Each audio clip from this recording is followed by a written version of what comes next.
and get started with today's webinar. So I just wanted to welcome everybody. I'm Jamie, and I'm the Brand and Community Manager here at Know. And today we have another In the Know webinar. I'm so excited to welcome Elise Decamp. She is the co-founder and CEO of Toki, a global loyalty platform that specializes in gamified shopping experiences. So she's with us today to talk all about loyalty and what it does or maybe does not look like in 2023. So there is a couple just housekeeping items before I pass it over to Elise. So if you haven't had a chance to check out our previous webinars, you can do so on our No Commerce YouTube channel. We do have a playlist there, so you can just pop in your earbuds and listen to all of them if you'd like. And then if you do have any questions that come in throughout the time that Elise is speaking today, you can use the Q&A box for your questions. Sometimes the chat can just get a little boggled down, so it is best to send those in that way, and then we can make sure your question gets answered after Elise is done. And lastly, if you have any questions regarding Know, or you're looking to sign up, any questions about your account or anything like that, please do feel free to reach out to us at hello@nocommerce.com. We're always happy to help and always willing to chat anything insights with you. So with that, I would like to pass it over to Elise. Thank you. Thank you so much. I'm super excited to be here. I've just loved the Know product for so long. And I think it works really, really well with what we're doing at Toki. Toki is a white label loyalty software for e-commerce brands. But when I really think about what loyalty is and what sort of loyalty points do around the online and offline experience, the term that actually comes to mind for me that we've sort of used in the past a little bit is incentive infrastructure, because really what we're doing is we're incentivizing behavior, and what better way to do that than to kind of layer on the toolkit that you already have as an e-commerce brand. So if you are really optimizing your conversion funnel, then you are probably using tools like Know, Octane AI. You probably have a review platform, you have a subscription platform, you have all these things to kind of activate your customers along their customer journey. And really what Toki should do, or any sort of loyalty software, is really 10x that sort of behavior, really incentivize that behavior a bit further. And so, yeah, that's why it's really important for us to partner with platforms like Know, so that not only are you putting your surveys out there and getting your customers to tell you more about themselves, get to collect more zero-party data, so you're understanding where they're coming from, or what their household is like, or how they heard about you, where they're shopping, anything like that. But we want to incentivize that behavior. So that's how Toki works, essentially, is sort of integrating with Know and incentivizing for that zero-party data by delivering rewards points, which can integrate into all kinds of other things. So that's kind of high level how we work. And I think that why we sort of entered this space, we started last year. Loyalty has struggled as a category. It's just been really hard to get loyalty right, because it has been quite a bland experience for the end consumer. They might be collecting these points, but they need to add up to something that is meaningful, and they need to be able to use it with regularity. And so that's why we entered the space, to kind of shake it up and see what we can do to lead to higher activation rates for your loyal customers. And so where we see this, there's a few different ways we can do this. So we try to differentiate and activate your customers in a couple different ways. But there's really one way that I want to talk about today, because I think it's really where the future of loyalty is headed, and it's a little bit different. And it might be a little bit scary for people. So I want to kind of open it up. I want people to not feel sort of as scared by what this next generation of loyalty and engagement looks like. And so I created a little deck. We're going to go through it. Might be fast. I'm not really sure, because I have never presented this before. But If it is, then we can get into some questions. Exactly. Yeah. And dive a little bit deeper. So, all right, without any further ado, right? Exactly. We're all desensitized to the scaries right now. Okay, cool. Great. This is not the most beautiful way for me to present this, but it'll do. Okay. So I'm not kind of the first one that has thought that loyalty has been kind of dead. McKinsey did a lot of studies on the space, and just generally people are not as loyal anymore. And that is due to the economic climate that we're in. People are more price sensitive. It's due to the wealth of brands out there that are popping up every single day. Shopify is sort of supporting this movement. So customers just aren't as loyal as they once were. And my take is that's totally okay. We're loyal to our Starbucks because we go there every day. We're loyal to Sephora because we go there every week. But how do we sort of build up loyalty for if you're a newer brand? What does that look like? So that looks a lot more like building your community and building alliances with brands that are like-minded to you or have a similar customer cohort.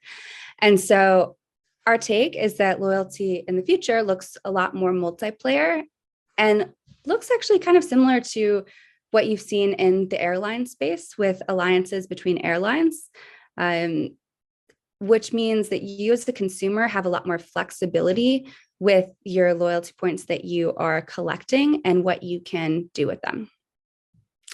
As a result, that leads to a lot more on-site personalization as well, because that means you as a brand know not only how loyal I am to your brand, but also to like-minded brands around you. And as a result, you can deliver me a really personalized on-site experience, which if any of us have done anything in personalization before, it's been a little bit of a black box because you're leaning on AI and for it to spit out the products or the experience that the consumer should have. Whereas what this future could look like is you actually know exactly why someone's receiving this on-site experience. It's because you know holistically where they've shopped at a multitude of brands. Okay, I'm going to jump into it. All right, so there's a couple different ways that you as a brand could provide added sort of alliance benefits to your customers. So I'm going to go through 5 of them. I'm going to move this bar down. Oops, sorry. This bar down here. Sends away. Okay. Awesome. So first and foremost, okay. So in this universe where you are creating alliances with other brands that are like-minded to you, you have the ability to deliver on-site experiences that align with that. So what that means is with our platform, you can basically create rules such that I shop at, I'm brand A, but I've been shopping at brand B. Brand A and brand B decide to have an alliance together. So because I have brand B tokens in my sort of loyalty wallet, when I come to brand A, I'm going to see a discount that I already get. I'm going to see a special experience on site. I have access to this collection that I wouldn't necessarily have if I hadn't shopped at brand B before. So back to that sort of like on-site personalization experience that can be delivered due to holistically how I've been shopping in an ecosystem. So for example, we've seen this work really well in kind of the parenting product space, where you have, I've shopped at a D2C formula company, but then I have then shopped at like a diaper company as well. Because I have those, loyalty points from the diaper brand, I come to the formula company, I get a discount because that brand knows me and knows that I am shopping around in the space and a likely customer. So that's one way to cut things.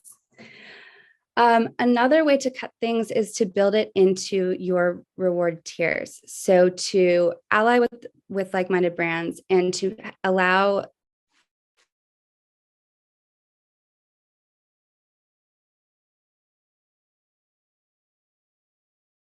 perks with your brand, but also perks in perpetuity with other brands. that are similar to you. So this is kind of like an example of how this could look like. It could be a brand that is within your same category or a totally different one. And I think this is a really cool one. So we're really focused on kind of bringing like loyalty points into reality, right? Historically, points have just been these like nebulous things that don't really mean anything. But where it really gets tangible and where your consumers actually, they get the light bulb in their head and they want to activate is when they see what they can get with your points. And I think that's why Sephora's program has worked really so well.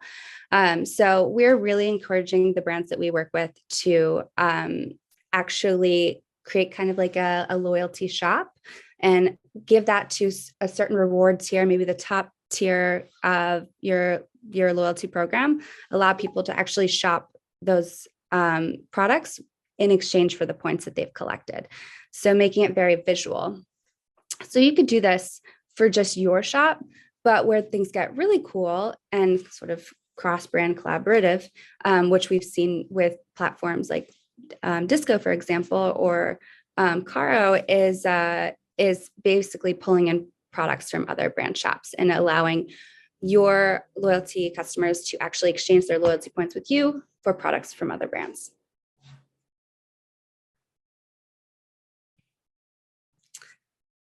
Cool.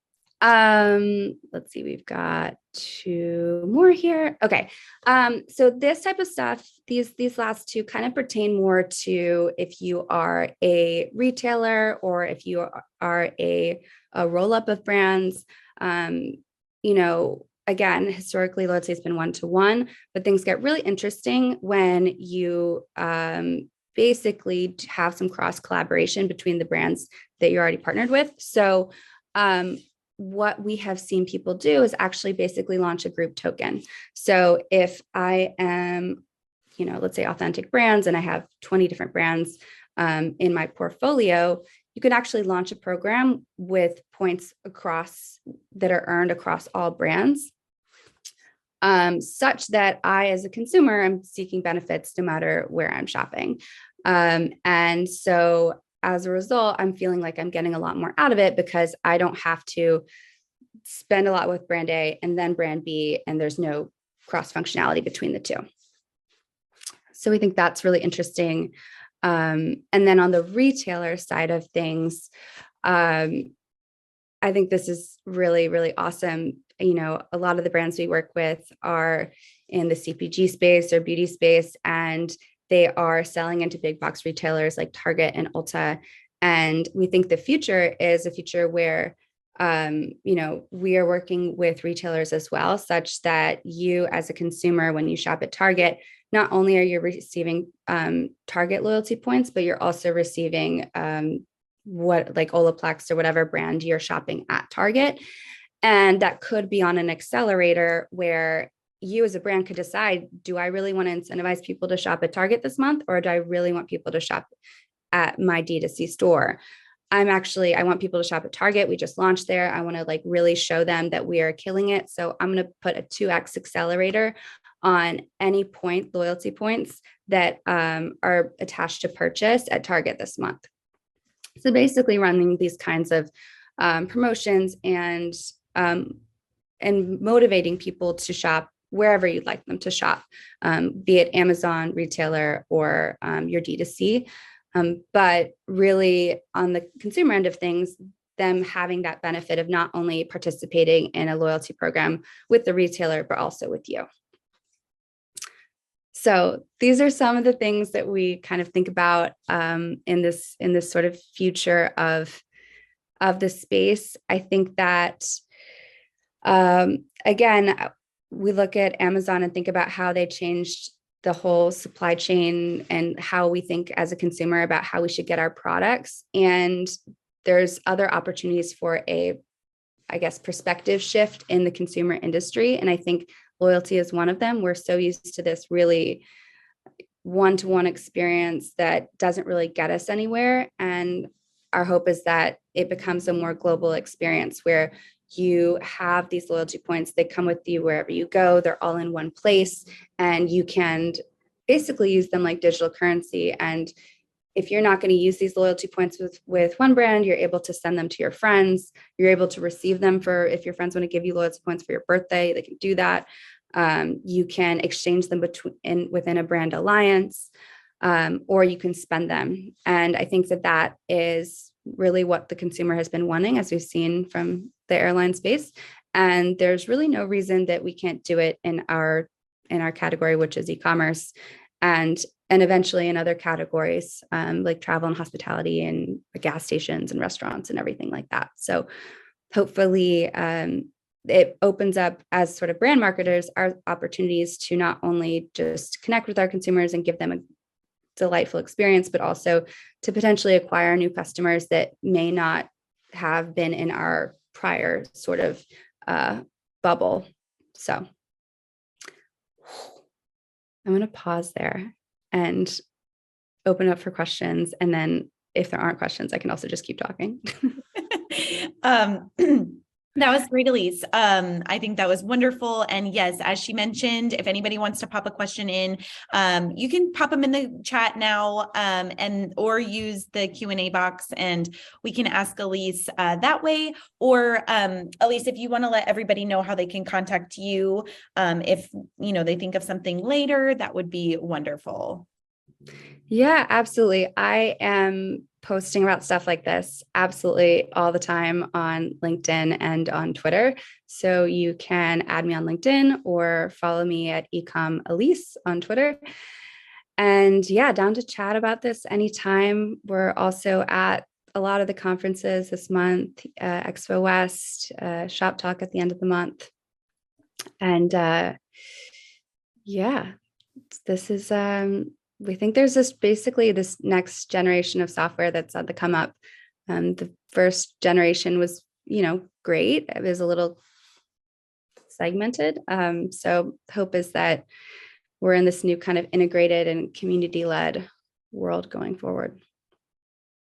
Perfect. So yeah, I did drop your Twitter handle there in the chat too, so people can take note of that. And we did have a question come in. So Elise, I'll just go ahead and ask you, and you can answer live here. So is cross-brand loyalty already happening with Toki? And he's also just curious how effective it is. Yes, we're just getting started. So I don't know that we don't have we should have a case study pretty soon, particularly as I mentioned, like in the parenting space. I think we'll have a few different examples of that working. But my goal is to be able to launch some examples that are really like cross vertical as well, because I think that that's where things get really interesting for brands. But a lot of brands are approaching it as they're considering it. And we've having a lot of conversations and starting to set people up. They're considering it more as like an acquisition tool, which is really interesting because you don't really typically pair the term loyalty and the term acquisition together.